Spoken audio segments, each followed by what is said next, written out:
existem muitos jovens que não só vivem isso, né? Que vivem isso, e muitas das vezes, Samuel, é, estão sós, né? Como você falou, ninguém sabe na minha casa, né? Só eu sei. Às vezes um amigo, mas um amigo que talvez não ligue de fato para pro meu bem-estar, né? Um amigo que quer que eu continue praticando as mesmas coisas que eu já praticava. Isso acontece muito e muitas das vezes, né? E aí entra um negócio interessante, como a gente está falando de missões, né? Muitas das vezes essas pessoas estão abandonadas. É assim, eu entendo que para lidar com certos tipos de pessoas, você não pode lidar de qualquer forma.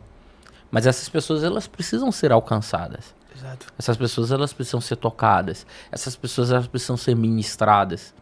E o grande problema hoje é que a igreja, a gente veio até conversando no carro, né, sobre isso, e eu falei algo que lateja muito no meu coração, né, que é o quê?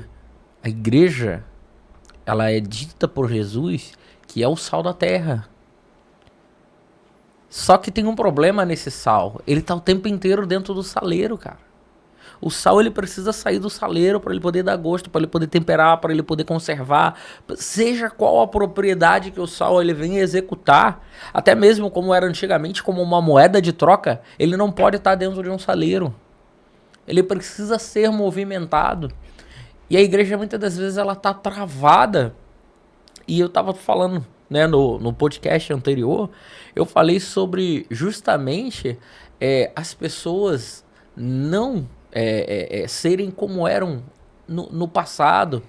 E eu entendo muito isso que de fato é um cumprimento daquilo que está escrito, que é o amor se esfriar. Só que muitas das vezes nós declaramos Cristo com o nosso lábio e deixamos esse amor se esfriar.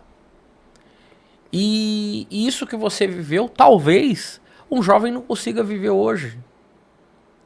Por que não consegue viver hoje? Porque vai chegar dentro da igreja e vai ter pessoas lá que não vão querer recepcioná-lo, que não vão querer entregar para ele o que é preciso entregar para o meio de Deus, porque a aparência, por causa do jeito, por causa disso, por causa daquilo.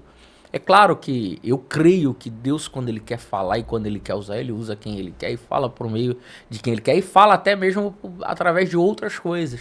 Mas o que eu quero falar é que o ser humano, ele tem perdido a sensibilidade, não de ouvir a voz de Deus, mas de tocar outras vidas por meio daquilo que Deus pode fazer.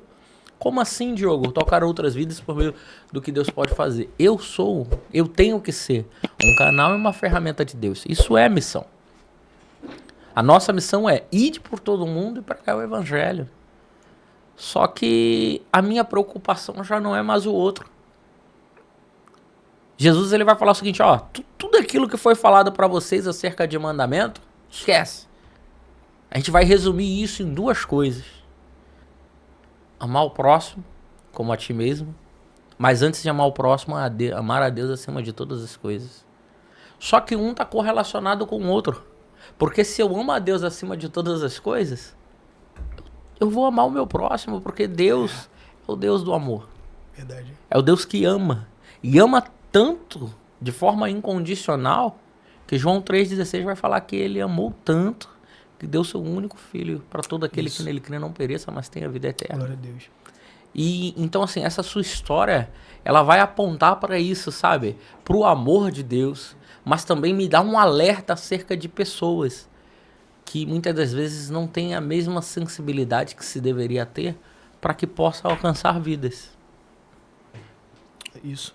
E é muito bom esse seu comentário a respeito, né? E foi como eu falei pra você, por ser um outro motivo, e não ser ele o motivo, não vai se sustentar por muito tempo. Porque eu entendo que aquilo que se sustenta é aquilo que é interno, não externo. O que é externo quebra. Agora o que é interno permanece. Então eu falei, beleza, tô curado, porque ele falou, você não precisa mais de um diagnóstico de nada, você tá curado. O Senhor acabou de te curar. Diogo, daqueles 11 anos pra cá, eu nunca mais senti nada semelhante.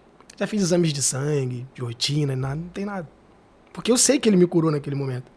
Só que eu não permaneci. Não deu meses para poder eu novamente voltar às antigas práticas de festas, de prostituição. E minha mãe olhando aquilo tudo e tipo, pô, ele não vai se firmar, sabe? Eu não sei, eu acredito que minha mãe nunca desistiu, nem o meu pai. Só que parece que quando a gente não vê acontecendo, a gente fica meio, pô. Mas eu acredito que no fundo eles sabiam o que Deus tinha dito ao meu respeito pra eles. E aí, com 20 anos, cara, foi algo insustentável. Eu olhei pra mim e falei, cara, eu tô com nojo de mim. Eu não posso mais ficar com essas práticas, eu não aguento mais.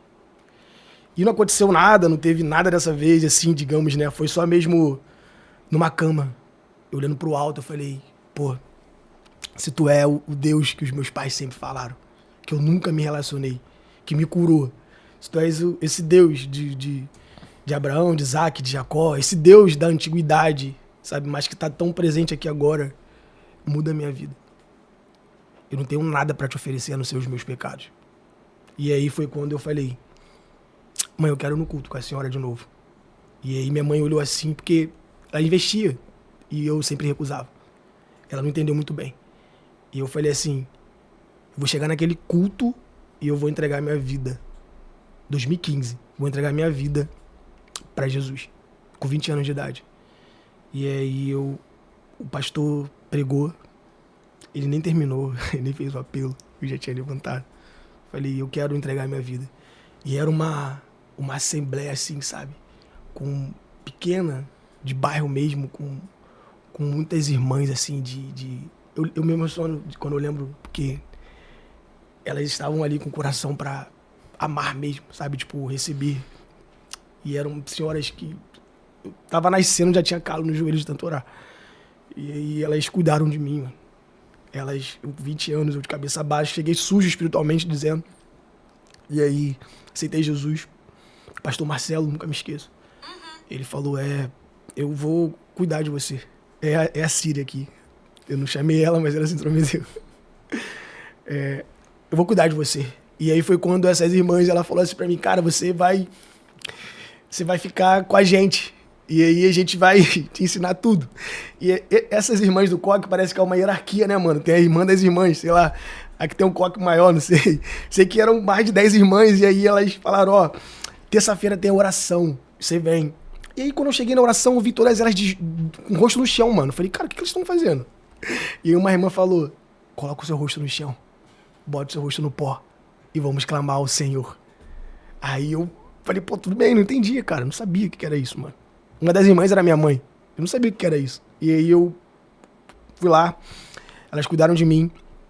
E esse pastor, ele investiu na minha vida, mano. Ele falou, cara, eu quero muito pagar teologia pra você. Nossa igreja tem uma... Ela tem essa ponte, assim, sabe? Tem uma visão teológica e é pago esse curso, mas você não vai pagar R$1. Eu quero investir na sua vida. E eu quero fazer o que fizeram por mim um dia. Que entra muito do que a gente conversou, o nosso amigo compartilhou no carro. Fizeram por mim, eu vou fazer por outros.